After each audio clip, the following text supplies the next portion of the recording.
Imagine, tu es un jeune homme à Florence, en 1432. Tu viens de quitter une rencontre discrète avec celui que tu aimes, un autre homme. Ton cœur bat encore, non pas de désir, mais de peur. Des pas résonnent derrière toi. Les officiers de la nuit, des mains t'attrapent, te tordent les bras. On te traîne jusqu'à la prison du Bargello, sous le regard muet des voisins. Ton amant sera torturé jusqu'à dénoncer d'autres noms.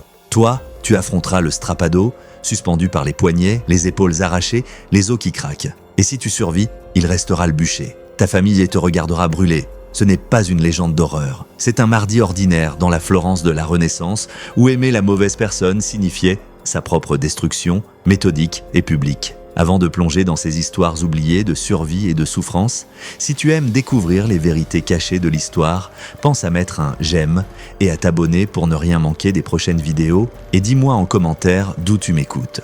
Je trouve fascinant que nous explorions ensemble ces récits anciens depuis des coins différents du monde, unis à travers le temps et l'espace par cette même curiosité pour le passé. Car ce que tu vas voir maintenant, ce n'est pas seulement la cruauté de l'histoire. Ce sont 5 tortures précises, conçues par l'État pour effacer des êtres humains, simplement à cause de ceux qu'ils aimaient. Commençons par ce que l'histoire préfère oublier. Nous célébrons la Renaissance pour son art, son architecture, sa philosophie. Nous admirons la chevalerie médiévale et les savants de l'âge d'or islamique. Nous étudions le droit romain et la démocratie grecque. Mais ces mêmes civilisations, qui ont produit tant de beauté et de lumière, ont aussi inventé une chose bien plus sombre.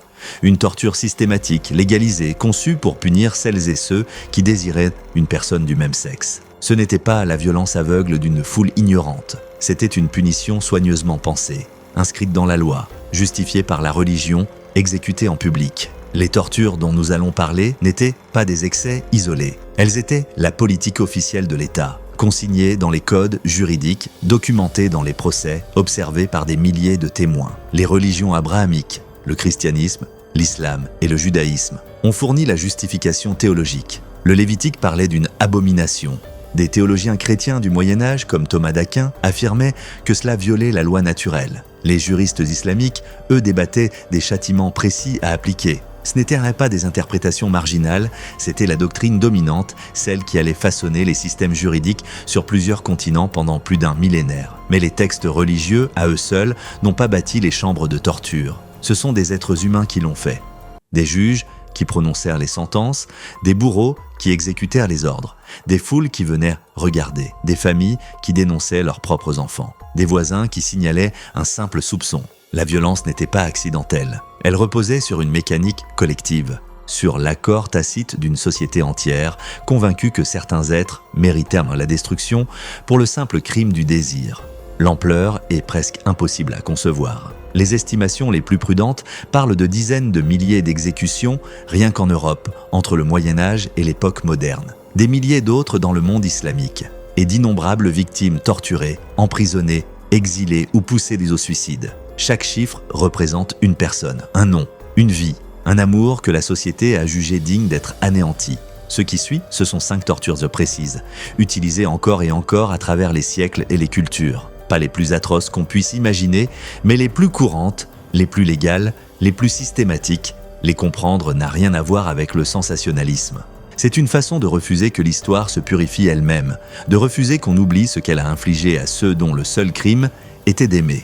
La première torture était la castration, largement pratiquée dans l'Empire byzantin, l'Europe médiévale et le monde islamique. Ce n'était pas une ablation chirurgicale faite par des médecins. C'était une mutilation brutale, pensée pour détruire le corps et l'esprit. Sous le règne de Justinien, le droit byzantin prescrivait la castration publique pour les hommes pris en actes homosexuels avant l'exécution. La procédure se faisait avec des instruments grossiers, couteaux, cisailles, parfois du métal chauffé pour cautériser. Aucune anesthésie. On te maintenait immobile, tenu par des gardes, pendant que la foule regardait. La douleur physique était indicible, mais ce n'était qu'une partie du projet. La castration servait plusieurs objectifs au-delà du châtiment. C'était une émasculation symbolique, la société déclarant que tu n'étais plus un homme à cause de ton désir. C'était une mesure préventive, s'assurer que tu ne pourrais plus jamais agir selon ses désirs. Et c'était une humiliation publique, ton corps détruit, exposé pour dissuader les autres. Beaucoup mouraient d'hémorragie ou d'infection dans les jours qui suivaient. Ceux qui survivaient affrontaient une autre forme de mort. Dans des sociétés où la masculinité dictait le statut social, les hommes castrés perdaient leurs droits. Ils ne pouvaient plus hériter ni témoigner en justice. Ils devenaient des morts vivants, des rappels ambulants de ce qui arrivait à ceux qui avaient aimé des hommes. La dévastation psychologique était totale, minutieusement orchestrée. Ton corps avait été transformé pour correspondre à l'image que la société se faisait de toi. Moins qu'un être humain, ta chair devenait la preuve de ton crime, un témoignage vivant que tu avais, disait-on, violé la nature elle-même. Certains hommes castrés étaient ensuite réduits en esclavage ou forcés à se prostituer. Leur corps brisé, réutilisé par la même société qui les avait anéantis. La deuxième torture était le bûcher, sans doute la méthode d'exécution la plus courante pour une sodomie dans l'Europe médiévale et moderne. Ce n'était pas une mort rapide. C'était une mise à mort conçue pour maximiser la souffrance et le spectacle public. On t'attachait à un pieu de bois sur une place publique. Des fagots étaient entassés à tes pieds, du bois vert qui brûle lentement, dégageant un épais nuage de fumée et prolongeant l'agonie. Le feu était allumé au niveau de tes pieds, jamais de ta tête. Tu avais le temps de tout sentir. D'abord venait la chaleur, les cheveux, la peau qui se roussit, puis les cloques quand la chair commençait à cuire. La fumée t'étouffait, mais jamais assez pour t'arracher à la conscience. Tes pieds brûlaient les premiers, puis les jambes, le feu montait lentement, implacable. Les témoins racontaient ce décrit qui durait 10, 15, parfois 20e minutes, avant que la mort ne vienne enfin. L'Église justifiait précisément ce supplice. Le feu, disait-on, purifiait le péché du corps. Les cendres étaient dispersées, refusant toute sépulture en terre consacrée. Tu étais effacé, même après la mort. Ton âme, affirmait-il, brûlait déjà en enfer. Ce feu terrestre n'était qu'un avant-goût, mais le bûcher avait aussi un but pratique, au-delà de la théologie. C'était un théâtre public, destiné à terrifier quiconque aurait pu nourrir les mêmes désirs. Des villes entières étaient convoquées pour assister à l'exécution. On y amenait même les enfants. Le message était limpide. Voilà ce qui arrive à ceux qui osent être comme eux. Dans certaines régions, les autorités faisaient une distinction entre le partenaire actif et le partenaire passif, brûlant l'un, épargnant l'autre.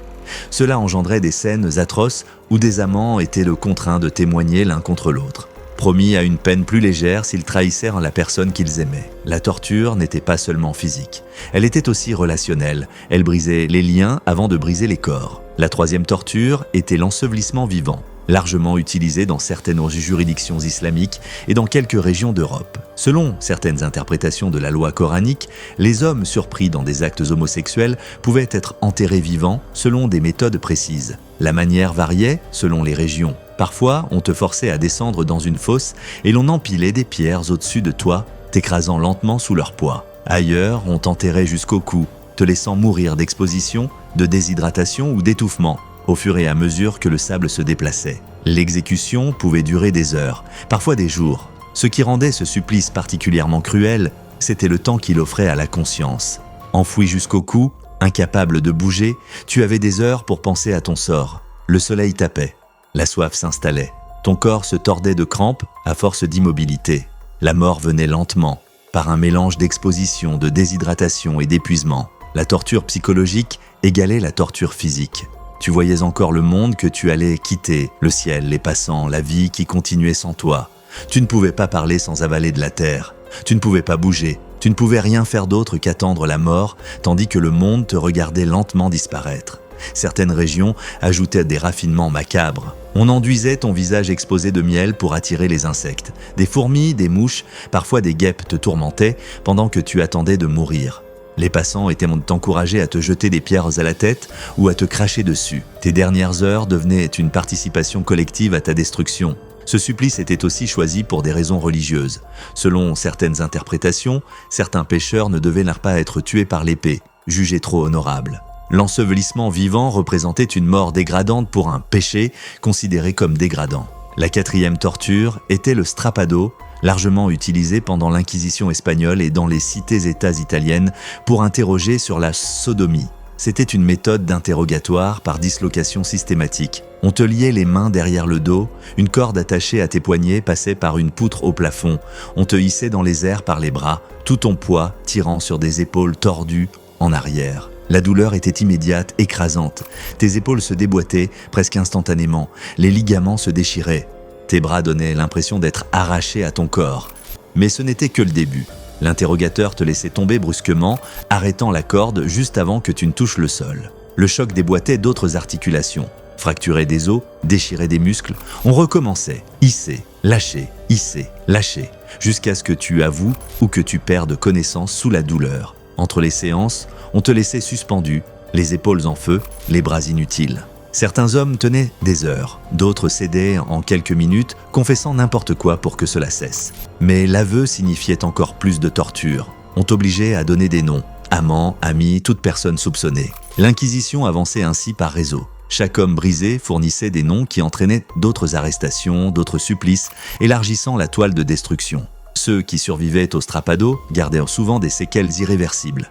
Des épaules qui ne guérissèrent jamais vraiment, des mains incapables de saisir. Ton corps brisé devenait un rappel permanent de ce qui arrivait quand on aimait la mauvaise personne. La 5e torture était réservée à la sodomie dans l'Angleterre médiévale et certaines régions d'Europe. L'écartèlement, l'expression ultime de la destruction approuvée par l'État. On te traînait, drone, dans les rues, attaché à un cheval, ton corps raclant les pavés. La foule se rassemblait, lançant immondices et pierres. Tu arrivais sur le lieu d'exécution déjà brisé et en sang.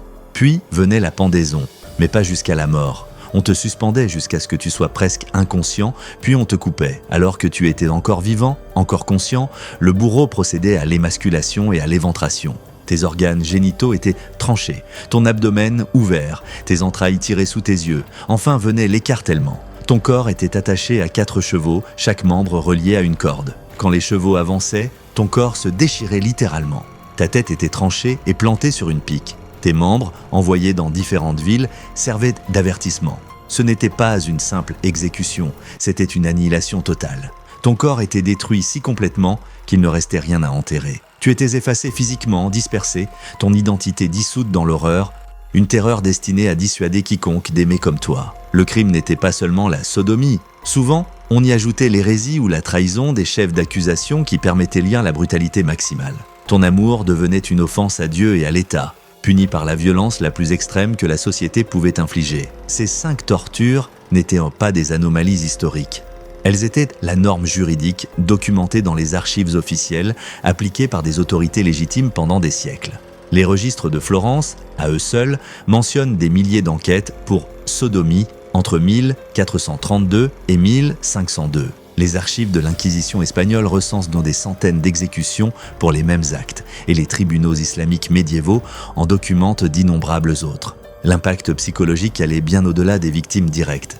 Des communautés entières vivaient dans la peur. Les hommes évitaient les amitiés trop proches, de crainte d'être soupçonnés. Toute intimité masculine devenait suspecte. Les gens dénonçaient de leurs voisins, leurs proches, leurs amis, parfois par conviction, parfois par haine ou opportunisme. La torture avait créé une société de surveillance où chacun observait l'autre, où la peur devenait un instrument de contrôle. Certaines victimes ont laissé des traces dans les archives. Parfois, nous connaissons leurs noms. Giovanni, brûlé à Florence en 1492. Abdulrahman, enterré vivant à Damas en 1456. Edmund, écartelé à Londres en 1541. Mais la plupart n'ont laissé aucune trace. Elles ont été effacées volontairement, leurs noms rayés des registres familiaux, leurs biens confisqués, leur existence même niée. Ces tortures ont perduré pendant des siècles.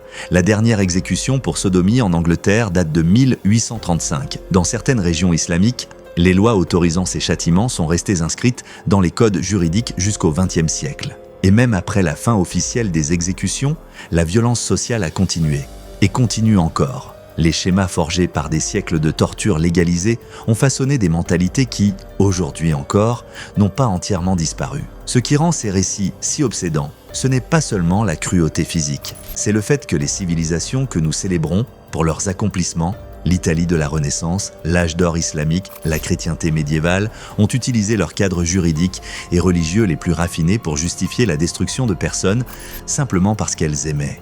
Ce n'était pas de la barbarie ni de l'ignorance, c'était une violence systématique, orchestrée par des esprits instruits, ceux-là même qui construisaient de magnifiques cathédrales, écrivaient des traités philosophiques et établissaient des systèmes de droit que nous étudions encore aujourd'hui. Les mêmes esprits qui ont conçu le David de Michel-Ange ont aussi conçu des protocoles de torture pour les hommes qui aimaient d'autres hommes. Cette contradiction n'est pas accidentelle, elle est structurelle. La société bâtissait la beauté, tout en détruisant, avec la même rigueur, ceux qu'elle jugeait indignes d'exister. Ces tortures n'étaient pas seulement faites pour tuer, mais pour effacer. Le bûcher dispersait tes cendres, l'écartèlement dispersait tes membres, l'ensevelissement vivant te faisait disparaître dans la terre. La castration détruisait ton genre. Le strappado te brisait jusqu'à ce que tu trahisses tous ceux que tu aimais. Le but était l'anéantissement total, physique, social, historique. Et peut-être le plus tragique, nous ne savons presque rien des victimes en tant qu'êtres humains. Quels étaient leurs rêves? Qu'est-ce qui les faisait rire? Que ressentait l'amour avant que la terreur ne dévore tout? Nous ne le saurons jamais. L'histoire ne les a conservés que comme des criminels, leur humanité effacée en même temps que leur corps. Ces récits nous rappellent que la violence systématique contre certains êtres humains ne date pas d'hier. Elle plonge ses racines dans les mêmes civilisations qu'on nous apprend à admirer. Comprendre cette histoire ne répare pas ce qui a été fait, mais cela honore les morts oubliés et résiste à la purification du passé, même à travers le gouffre immense des siècles que certains voudraient croire suffisant pour rendre leur souffrance insignifiante.